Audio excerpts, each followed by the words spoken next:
আল্লাহ যদি আমাদের ক্ষমতায় নেয়, বিএনপিকে সাথে নিয়েও আমরা জাতীয় সরকার গঠন করতে চাই। অতএব আমরা, তারা চায় জাতির ভিতরে ফাটল, তারা চায় জাতির ভিতরে অনৈক্য, তারা চায় সংঘাত এবং দলাদলি, মারামারি, কাটাকাটি, চাঁদাবাজি। আর আমরা এখানে ঐক্য চাই। সাতক্ষীরা এখন থেকে অতীতের যে উন্নয়ন হয়েছে তার দ্বিগুণ উন্নয়ন হবে। সাতক্ষীরা এখন এ ক্যাটাগরির, এ মানের জেলায় পরিণত হয়েছে। সাতক্ষীরার ইতিহাসের দিকে যদি আমরা তাকাই, তাহলে আমরা দেখব যে আপনাদের নিকটেই সাইদি সাহেবের যেদিন মামলায় রায় হয়েছিল, রাজপথে পাখির মতন গুলি করে আমাদের এখানে 6 জন ভাইদেরকে শহীদ করা হয়েছিল। সাতক্ষীরায় 250 বাড়িঘর বুলডোজার দিয়ে ভেঙে মাটির সাথে মিশিয়ে দেওয়া হয়েছিল। এখানে হাজার হাজার মামলা দিয়ে, ডান্ডা বেড়ি দিয়ে, এখানে নাকে গরম পানি দিয়ে থানায় নিয়ে উল্টা করে ঝুলায় আমাদের ভাইদেরকে নির্যাতন করা হয়েছে। শেখ হাসিনা একদিন আগেই বলল শেখের বেটি পালায় না। তারপরের দিনই আল্লাহ রাব্বুল আলামিন এমন সিদ্ধান্ত নিলেন, তার দুপুরে রান্না করা ভাতও খাওয়ার সুযোগ তার হয় নাই। আসসালামু আলাইকুম ওয়া রাহমাতুল্লাহি ওয়া বারাকাতুহু। নাহমাদুহু ওয়া নুসাল্লি আলা রাসূলিহিল কারীম, আম্মা বাদ। আজকের এই মহতী শ্রমিক সমাবেশ টার্মিনালের শ্রমিক দায়িত্বশীলদের কর্তৃক আয়োজিত এই সমাবেশের জনাব সভাপতি, স্টেজে বসা সম্মানিত নেতৃবৃন্দ, সামনে, ডাইনে, বামে, পিছনে, চারিদিকে দাঁড়িয়ে আছেন, বসে আছেন সম্মানিত সুধী মণ্ডলী এবং শ্রমজীবী ভাইরা, নেতৃবৃন্দের বক্তব্য শুনছিলেন। আমি আপনাদের সামনে যে কথা দিয়ে শুরু করতে চাই সেটা হলো, আজকে আমরা এখানে যে পরিবেশে এসে হাজির হয়েছি, এই পরিবেশের আগে আমাদের অনেক রক্ত, অনেক খুন আমাদেরকে ঢেলে দিতে হয়েছে। আমরা হারিয়েছি হযরতে মাওলানা মতিউর রহমান নিজামীকে, সারা দুনিয়ার কোরআনের পাখি বলে পরিচিত হযরতে মাওলানা দেলোয়ার হোসেন সাইদিকে। আমরা হারিয়েছি জনাব আলী হাসান মোহাম্মদ মুজাহিদ সহ জামাত ইসলামের কেন্দ্রের 11 জন শীর্ষ নেতাকে ফাঁসিতে শাহাদাত বরণ করেছেন, জেলখানার ভিতরে ধুকে ধুকে মৃত্যুবরণ করেছেন। আমরা হারিয়েছি পল্টনের সমাবেশে কয়েকজন নেতা এবং কর্মীদেরকে, তাদেরকে হত্যা করা হয়েছে, শহীদ করা হয়েছে। তাদের বুকের পরে দাঁড়িয়ে, লাশের পরে দাঁড়িয়ে তারা নর্তন কীর্তন করেছে। আমরা সেই শহীদ ভাইদেরকে আল্লাহ তাআলার কাছে হাদিয়া করেছি। বিডিআর হত্যার মাধ্যমে 57 জন চৌকাশ সেনাবাহিনীর কর্মকর্তাকে আমরা হারিয়েছি। আমরা সারা বাংলাদেশে হাজার হাজার নেতা কর্মীদেরকে আহত করা হয়েছে, পঙ্গু করা হয়েছে, অন্ধ করা হয়েছে, বিভিন্নভাবে জুলুম এবং নির্যাতন চালানো হয়েছে। লক্ষ লক্ষ নেতা কর্মীদেরকে মিথ্যা মামলায় গ্রেপ্তার করে তাদেরকে কারাগারে নিষ্পেষণ করা হয়েছে, জুলুম এবং নির্যাতনের শিকারে পরিণত করা হয়েছে। বন্ধুগণ, জুলাই বিপ্লবের মাধ্যমে কয়েক হাজার নেতা কর্মীদেরকে শহীদ করা হয়েছে। অনেকে জীবনের মতো অন্ধ হয়ে গেছেন, তারা তাদের চোখ হারিয়েছে, তাদের হাত হারিয়েছে, পা হারিয়েছে। এই শহীদের রক্তের বিনিময়ে, এই রক্ত ঢালা পিচ্ছিল পথে আজকে আমরা এখানে সাতক্ষীরা বাস টার্মিনালে এখানে সমাবেশে এসে হাজির হয়েছি। সাতক্ষীরার ইতিহাসের দিকে যদি আমরা তাকাই, তাহলে আমরা দেখব যে আপনাদের নিকটেই সাইদি সাহেবের যেদিন মামলায় রায় হয়েছিল, রাজপথে পাখির মতন গুলি করে আমাদের এখানে 6 জন ভাইদেরকে শহীদ করা হয়েছিল এবং শত শত নেতা কর্মীদের গায়ে বুলেট বিদ্ধ করে তারা আহত হয়ে তারা এখনো পর্যন্ত নিদারুণ কষ্টের ভিতরে দিন কাটাচ্ছে। বন্ধুগণ, শুধু এখানেই শেষ নয়, সাতক্ষীরায় 250 বাড়িঘর বুলডোজার দিয়ে ভেঙে মাটির সাথে মিশিয়ে দেওয়া হয়েছিল।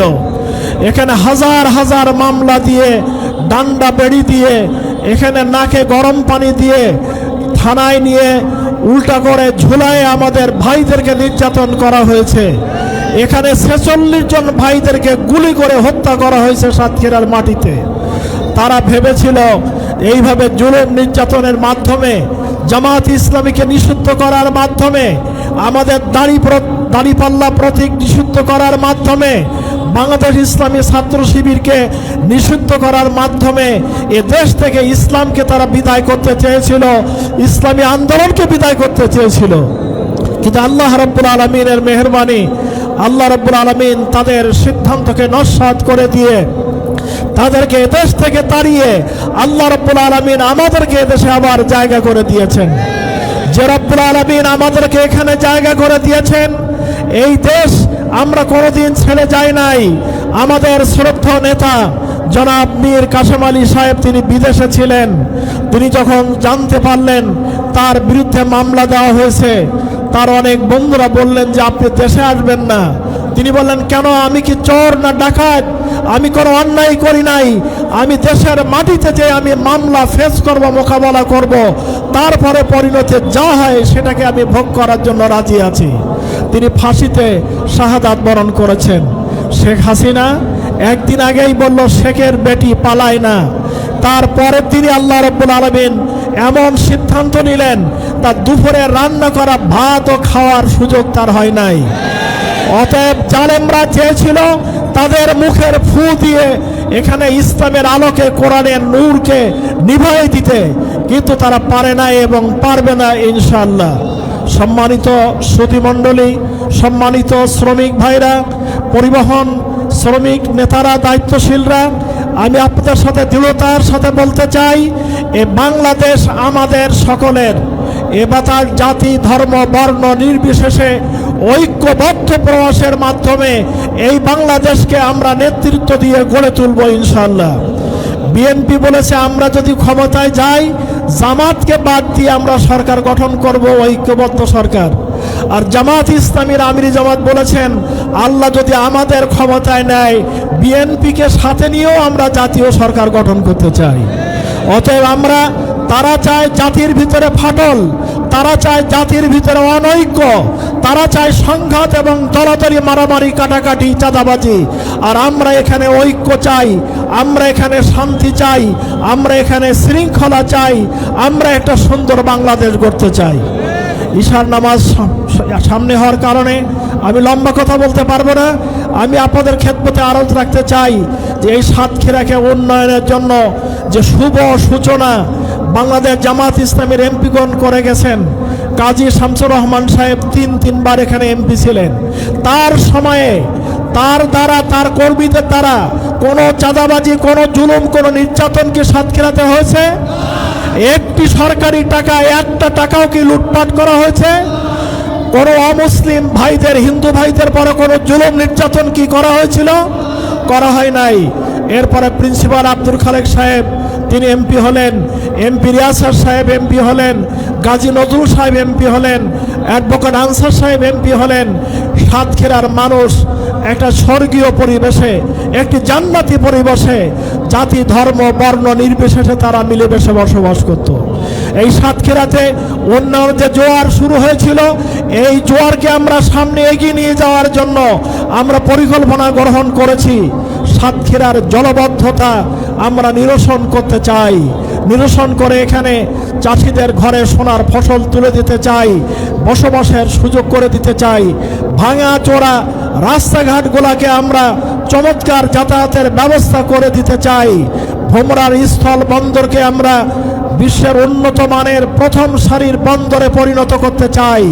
সাতক্ষীরার সমস্ত শিক্ষা প্রতিষ্ঠানকে আমরা আদর্শ মডেল শিক্ষা প্রতিষ্ঠান করতে চাই। আমরা আমাদের যাবতীয় হাসপাতালগুলোকে, ডাক্তারের সেবাকে আমরা সুনিশ্চিত করতে চাই।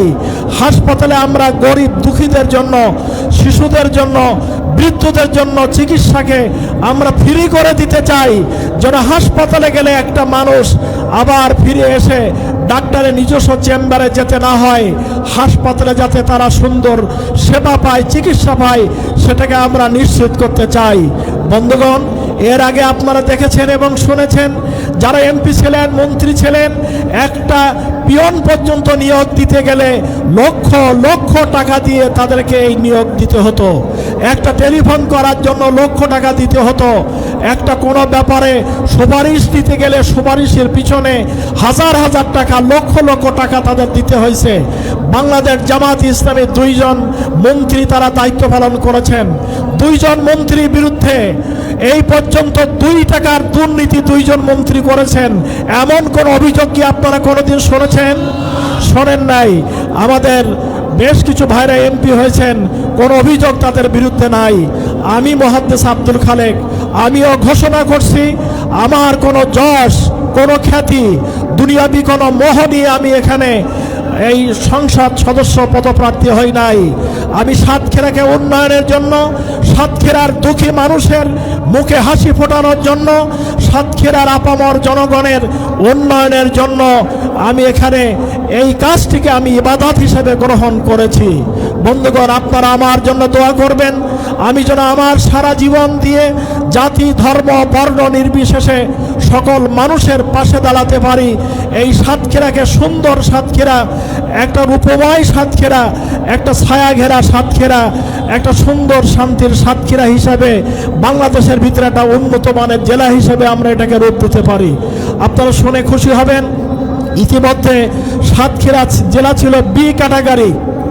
গত 3-4 দিন আগে ঘোষণা হয়েছে সাতক্ষীরাকে এখন এ ক্যাটাগরির জেলাতে রূপান্তর করা হয়েছে। যে উন্নয়ন আমরা পেতাম তার দ্বিগুণ উন্নয়ন সরকারিভাবে আমরা এখন থেকে পাবো। মাননীয় জেলা প্রশাসক মহোদয় সেদিন আমাদেরকে জানালেন যে আপনাদের সুসংবাদ দিয়ে মিটিং শুরু করতে চাই। কি সেই মিটিং? সেই মিটিংয়ের সুসংবাদ হলো সাতক্ষীরা এখন থেকে অতীতের যে উন্নয়ন হয়েছে তার দ্বিগুণ উন্নয়ন হবে। সাতক্ষীরা এখন এ ক্যাটাগরির এ মানের জেলায় পরিণত হয়েছে। অতএব আমরা এই সাতক্ষীরাকে সুন্দর সাতক্ষীরা তৈরি করার জন্য আপনাদেরকে সাথে নিয়ে ঐক্যবদ্ধভাবে জাতীয় ঐক্যের মাধ্যমে, সুসংহতির মাধ্যমে আমরা সাতক্ষীরাকে রূপময় সাতক্ষীরা হিসাবে, সুন্দর সাতক্ষীরা হিসাবে গড়ে তুলতে চাই। আল্লাহ রাব্বুল আলামিন আমাদের সকলকে তৌফিক দান করুন, এই দোয়া কামনা করে আপনাদেরকে অনেক ধন্যবাদ, অনেক দোয়া কামনা করে আমার জন্য দোয়া চেয়ে আমি আমার বক্তব্য এখানে শেষ করলাম। আসসালামু আলাইকুম ওয়া রাহমাতুল্লাহি ওয়া বারাকাতুহু।